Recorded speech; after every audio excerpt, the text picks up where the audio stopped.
Hello everybody, it is your Peacekeeper coming at you with the next video in our How to Play series. This is the USS Gearing, the Tier 10, the supposed pinnacle of the US destroyer tree, and, well, let's just say that's a little bit of a debate. But before we get into that, let's go ahead and cover our usual stuff.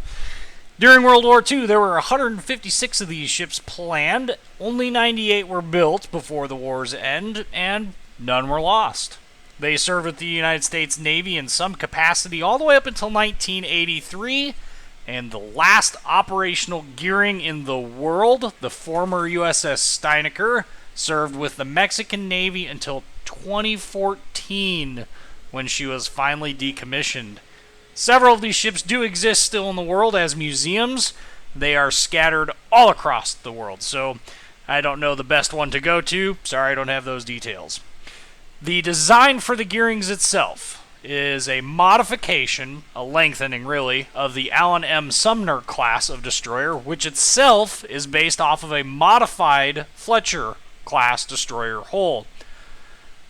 One of the biggest changes between it, aside from lengthening it for slightly increased speed and less resistance in the water, was the addition of double rudders for better anti-submarine duty. Of course, that really isn't very well represented in this game. The other big change from the Fletchers is going to be the 5-inch 38 cal dual-purpose mounts, the same ones you see strapped to the side of your Iowas and North Carolinas. There are 3 of them, 2 in the front, 1 in the back, making this for an excellent charge destroyer. Also, one of the other big changes was the reliance on radar fire control for better anti-aircraft gunnery. And of course, these 5-inch 38 cal dual-purpose mounts were phenomenal dual-purpose mounts. They did an incredibly good job with the VT fuses used during World War II that made these ships very potent. And later on, after World War II, they did receive several radar upgrades as well as hull upgrades to make them even more potent in that role. Of the notable ships, there really aren't too many of them listed in Wikipedia. Really, the only one is the USS Steinecker, which served with the Mexican Navy until 2014. In terms of combat service, unfortunately, the Wikipedia article doesn't have a whole lot of information on them. And I don't, unfortunately, have enough time to actually go do further research on that. So my apologies for not doing a whole lot of homework on that. In-game, the best way to describe the gearing in-game is as the anti-Fletcher. So where the Fletcher has great guns with workable torpedoes, the gearing has great torpedoes with workable guns.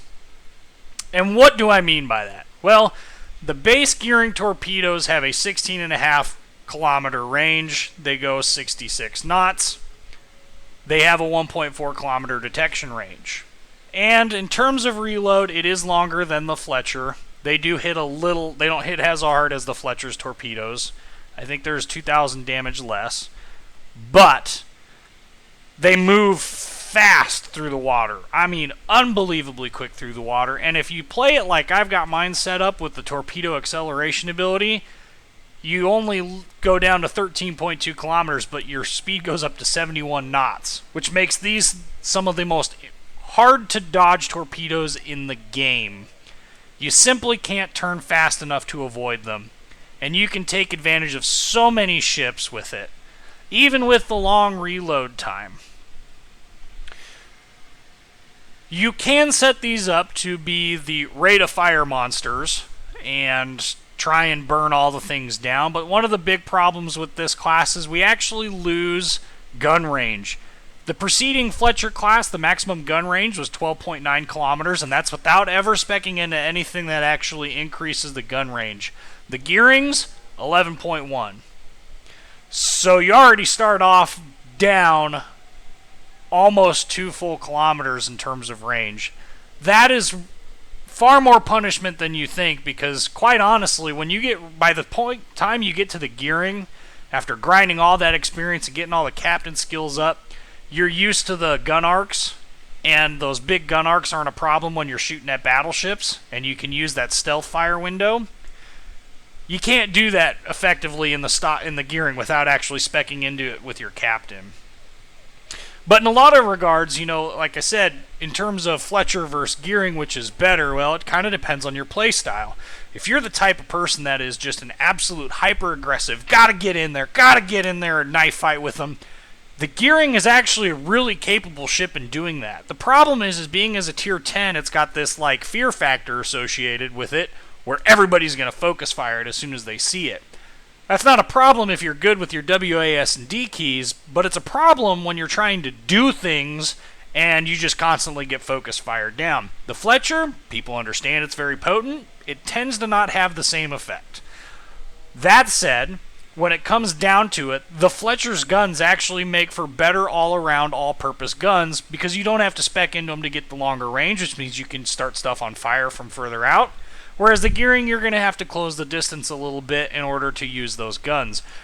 The other disadvantage that the Gearing has is that the guns are in 2 per turret, and you only have 3 turrets. Lose 1 turret, now you're down to 4 guns right off the bat. Sure, with the Fletcher, if you lose a turret, you're down to 4 guns. But then if you lose another one on the Gearing, you're down to 2 guns, whereas if you lose another one on the Fletcher, you're down to 3. Math, I can count. So, with regards to that, there's not really a huge increase in turret armor there, although the recent buff, and by recent I mean a month and change ago now, buff to turret health on destroyers and cruisers has helped the Gearing out tremendously. When I first got the Gearing, it was an absolute pain. Every time you would charge at somebody, they would launch a salvo of HE at the front of your ship and you'd lose a turret. Guaranteed, every single game. Since the update, I think I've lost a turret once, and it was a battleship shell that went right into it, took it right out. Meh, 16-inch shell coming in wrecking day.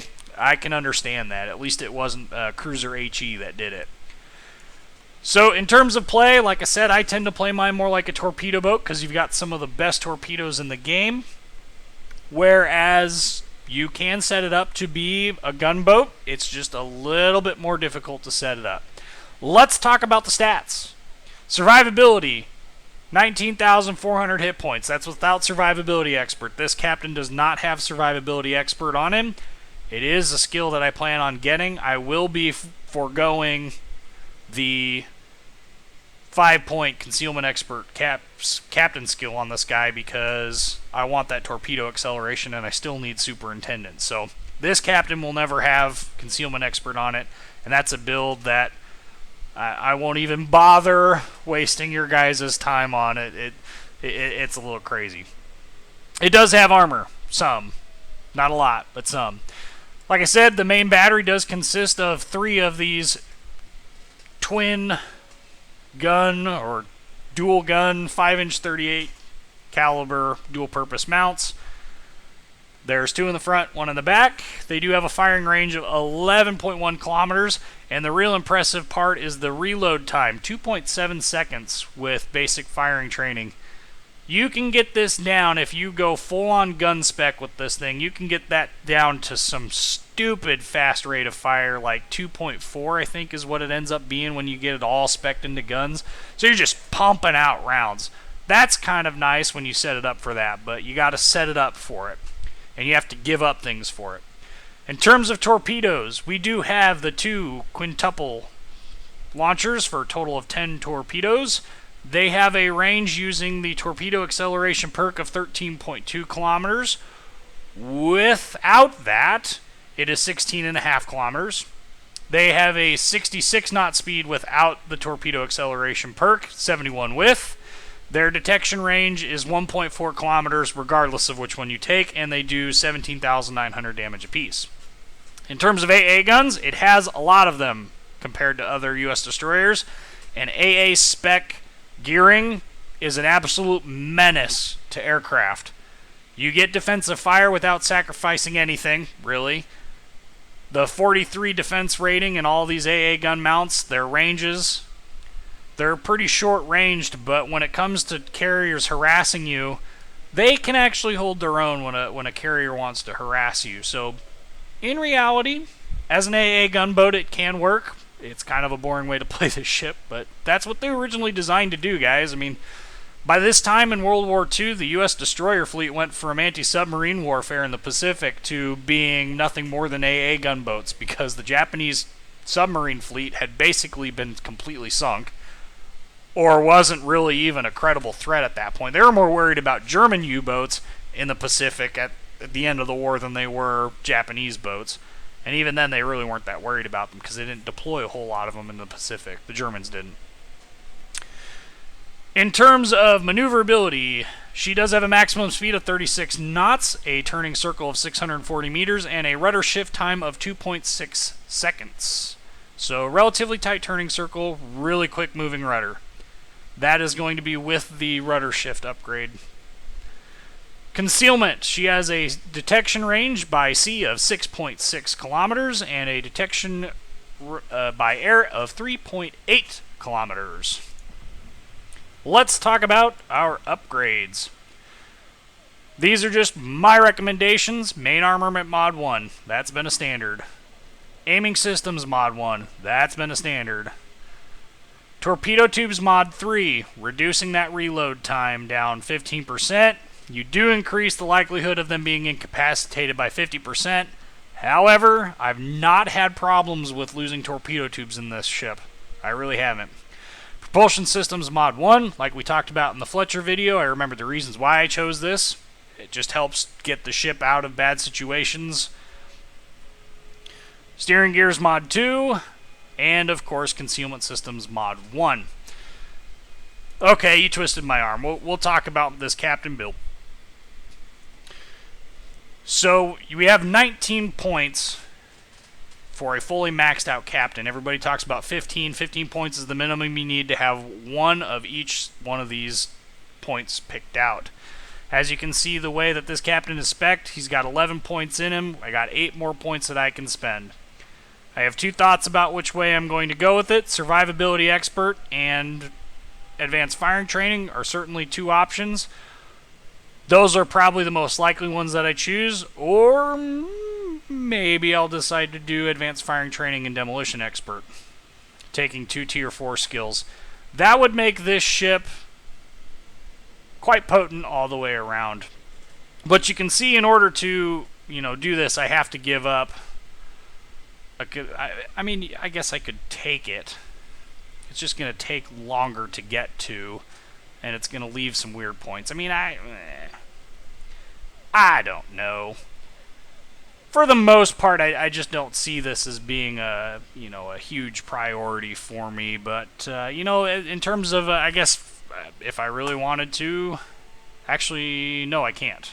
Nope, because I have 8 points remaining. So, and I don't have a tier 4 skill. So yep, can't take concealment expert on this captain with the way he's set up. Like I said, I got 8 more points. I'll probably end up taking AFT for sure, survivability expert, or demolition expert, or maybe throwing in vigilance and basics of survivability. There's a number of different options that you can kind of play around with, but with the way this captain's set up, he's set up specifically for torpedoes.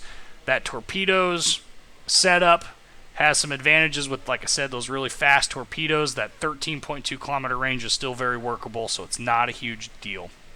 Let's go ahead and show you a battle video, and we'll do some more talking about how the gameplay setup works with the torpedo spec. Alright, so this battle is, obviously it's a tier 10 ship, so we're going to get in a tier 10 fight. On their team is a Khabarovsk, which in this battle he did some very interesting things. Mostly he took 2 of my torpedoes and somehow managed to live.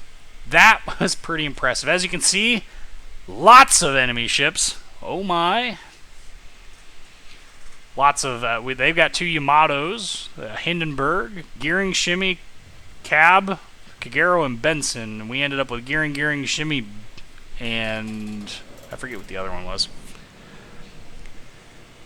So one of the things that I like about this ship, and it's something that Sko, one of the guys that I division with all the time, doesn't like, is I like how fast those torpedoes move. It is very difficult to miss with those torpedoes, if so long as they don't, super big WASD hack and you're not completely incompetent with the aiming marker, you can really take advantage of ships' lack of maneuverability with these torpedoes. And this isn't, by the way, this isn't the best game I've ever had in a gearing. The problem with playing the gearing all the time is you will lose money with it. I did make money in this one. I did make money on most of these. I'm running premium. I'm running other bonuses. I've got the flags on to reduce repair costs and all that nonsense. So in terms of playing tier 10s frequently, it's very difficult to play them. Destroyers are particularly difficult to play all the time, simply because of the repair costs and ammo costs and all that stuff. I've never noticed on this map the burning wreck. I was really confused by that. That's the reason why I zoomed in on it. Otherwise, nothing really noticeable there. So we're going to go to B. Now, this map is particularly friendly to torpedo destroyers, which is why I'm surprised the Shimakaze didn't use her, 40 billion knot speed to jump out in front of me. That's fine. I'll go ahead and go into this, and I will, we'll make the best of the situation. Now, right off the bat, we're going to spot an Iowa and a Khabarovsk. We're going to spot the Kebab right off the bat, and he's going to be popping smoke as he runs into B. Now, I don't know why he decided that he was just going to sit there. I'm not detected. I've got another almost full kilometer of detection range before I'm detected, so I'm just going to go ahead and, well, I'm not going to be detected, so we're going to take advantage of him. Shimakaze is going to hold off on his torpedoes, which is fine. He's going to launch them eventually, but these torpedoes, 2 of these are going to find this cab, and he's going to take, I think it's 19,000 damage just from 2 torpedoes. Now, if anybody has any questions about whether or not the cab is completely overpowered, I'm just going to tell you right now that the best way to beat a cab with a gearing is to spot him. Have friends nearby and spot him. Because there's torpedo number 1, there's torpedo number 2. So there he is, he's somewhere in that smoke. Fine, we'll go ahead and we will attempt to punish him. We got torpedoes incoming. I believe those are from the gearing. You can see that I managed to land them close enough. I didn't do any damage with them, but I managed to land them close enough to the cab to get the defend, which is good. There's another one. That time I actually hit him. And this is just blind firing into smoke. So you can see there's some advantage if you know where he was parked at. I happened to be paying attention when the torpedoes hit, so that helps. Now I'm detected. What could I possibly be detected by? Well, now we're no longer detected. What that tells me is that there's another ship coming into the cap. So we've got to be paying attention to everything that's going on around us. And I was detected there briefly, and now I'm not. And we got an Iowa sitting out at my max range. I'm not going to fire at him right away. Although we could probably start him on fire. Aha! Found him! Look at how many hit points he has left. Is that not the biggest crock of crap ever? That ship is ridiculous. So he does have his friend in here with him. It's a Kagero, and he's going to get all of his friends to help shoot at me. Now, the Kagero's guns are nothing to sneeze at, so never ride off a Kagero in a gun battle, especially at range. I'm unfortunately having to use a lot of my own, range there to try and catch him. The problem is these guns are really ineffective at long ranges. So we've got a Kebab down, which ultimately is the reason why this team won this battle. We have a Kagero that's in the cap. We have a Shimakaze that's over at C, attempting to harass our guys over at C. We've got torpedoes coming up B. Make sure we let everybody know that there are torps coming up B. And then we're going to go ahead and we're going to go see what we can't find in B. Now, in an ideal world, I would take advantage of the fact that the Yamato there is moving awfully slow, and I would probably try and torp him. I've got a Fletcher coming in from that side, though, and I don't want to torp a friendly just to try and get a kill. He does launch torps at the Yamato. Unfortunately, well, he ain't going to get the Yamato. He's slowed way down. Also, you notice there that I used the torpedo lead indicator to try and figure out which direction he was moving. Unfortunately, this was a premature usage of smoke. I really should have waited. We'll take advantage of it as soon as he gets around. There's really nothing else in range, and that's a poor placement on my part. Had I placed that smoke a little bit better, it would have been a better location to go ahead and engage other ships. But one of the things that the U.S. destroyers have going for them, and I know there's a lot of people out there that don't believe this, is the shell arcs. So we can still rain heck and fire and brimstone on this Yamato. Incoming torps spotted by the Fletcher. Thank you. We're going to use our speed to go ahead and back up out of this. And we're just going to sit here and we're going to pelt Yamato some. And you can see the rate of fire on these guns it's not bad. I mean, as is, it's pretty quick. You're firing off 6 shells at a time here. You can see the lovely fire chance on the U.S. destroyers. And the Yamato is down. So now they're down 1 Tier 10 battleship and 2 destroyers straight off the bat. Poof! Gone. Alright, so we got an Iowa over at A. I have no idea where anything else is at. Ah! What is this? It is our good friend, Mr. Gearing. Well, let's take out another Tier 10 destroyer. If you happen to lose an enemy destroyer in smoke, go ahead and take full advantage of him. Now, my problem here is that spotting plane is keeping me spotted, and that is really, really unfortunate for me. Because he's going to get a lot of good hits off, and, well, it is what it is. Well, we got torps out on him. We've got a pretty good widespread out on him at that. So long as we can keep ourselves from being detected here, we'll probably get ourselves a Gearing popped in smoke. And, yup, smoke is a death trap, folks. There's a time and place to hide in smoke when there's destroyers around. Yeah, not so much. The other time that I wouldn't hide in smoke is anytime there's a cruiser with radar nearby. That's a surefire way to die. So we're going to go ahead and we're going to cap A now. And, of course, Iowa spots us. Oh, crap, look at how close he is. He ain't paying attention to me and he's just fired, but his secondaries are going. And, yes, it's an Iowa. We don't want to take too much advantage of, you know, the fact that the poor secondaries guys on the on her are pretty weak. But by losing sight of her, by going around this island, unfortunately, there's not a whole lot we can do in terms of damage. I do slow down here, hoping that somebody might spot him. That island's in the way anyway with the giant cathedral, so there's really not a whole lot that I can do in terms of damage without going into the cap. We'll wait for our detection to go back down. We're going to sneak out into the cap. So he is now 7.7 kilometers away. Look at where his lead indicator is going. If I were to launch at his lead indicator, just by virtue of him turning around, he is going to miss we will miss torpedoes. So we need to give him sufficient lead here to go ahead and get successful torps off on him. There was a Benson there. He's shooting at me. I'm going to go ahead and pop smoke because there's no way I'm going to beat him by myself. Thankfully, there's a Kutuzob paying attention, and he's going to rain some hell down on him as well. And this was a pretty unhealthy mistake for me. You know, there's an island in front of me. I wasn't paying attention to my mini-map when I went through this. I was pretty tunnel visioned. I like the fact that I hit the Iowa with the torpedo there. And unfortunately, I didn't turn enough, and I end up beaching myself. Oh, crap.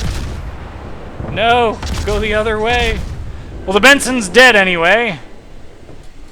And unfortunately, I popped my smoke. So, Battleship Hindenburg is going to end up taking me out here with fire. Fire a salvo! Oh, never mind. So as you can see, only about 80,000 damage and change. Nope, not even 80,000 damage. I thought there was one more tick. So really only 79,000 damage, but you get the idea. The torpedoes are one of the strong parts of this ship. You saw how all but 2 of my torpedo hits were, well, no, all but 1 of my torpedo hits were on destroyers. Destroyers are highly maneuverable. Both destroyers were hiding in smoke when I hit them. I hit the cab twice with gearing torpedoes. So, Wargaming, please fix. And I hit the Iowa once square on the nose. So, the torpedoes are really good at taking advantage of ships that are trying to change directions. And it's really worth, you know, pushing that. It's just how fast they move make it hard to dodge, and that's really the strong suit. The Fletcher doesn't quite take as much advantage of it because you can't get that extra 5-knot speed without hampering your range far too much. But the Gearing, those torps have so much extra range on them, 16.5 kilometers is a complete waste of range. You're never going to be useful to your team sitting at 16.5 kilometers launching torpedoes from halfway across the map at ships. It doesn't work. It doesn't work for the Japanese destroyers. That's why they're in such a bad location. It's never going to work for U.S. destroyers. That is why, between that and the guns, U.S. destroyers are very powerful ships. You've got 10.5 kilometer torps on the Fletcher with great guns. You've got 13.2 kilometer torps with the Torpedo Acceleration. Here's the stats. The team score 2,454 base XP. And you can see I hit that cab twice. And then I ended up doing 26,000 total to him. 4 torpedo hits. And only 6,000 damage in fires, but about the same in flooding. So, yep, cabs are OP, and there's the credits. So, like I said, you know, I like playing the Gearing as a torpedo boat. This game I was a little bit more aggressive with her, but you know, you can play her however you like. I just highly recommend going ahead and using the torpedoes primarily and the guns situationally. It's not as good as an aggressive capper as, say, the Fletcher is. However, if you are interested in knife fighting, it does have enough rate of fire to offset most Tier 10 and Tier 9 destroyers that you will encounter. You will out DPS all but a cab. So if you see a cab, your best thing to do is just spot them. As with everything, this is your Peacekeeper. Like, comment, and subscribe, and thank you guys for watching.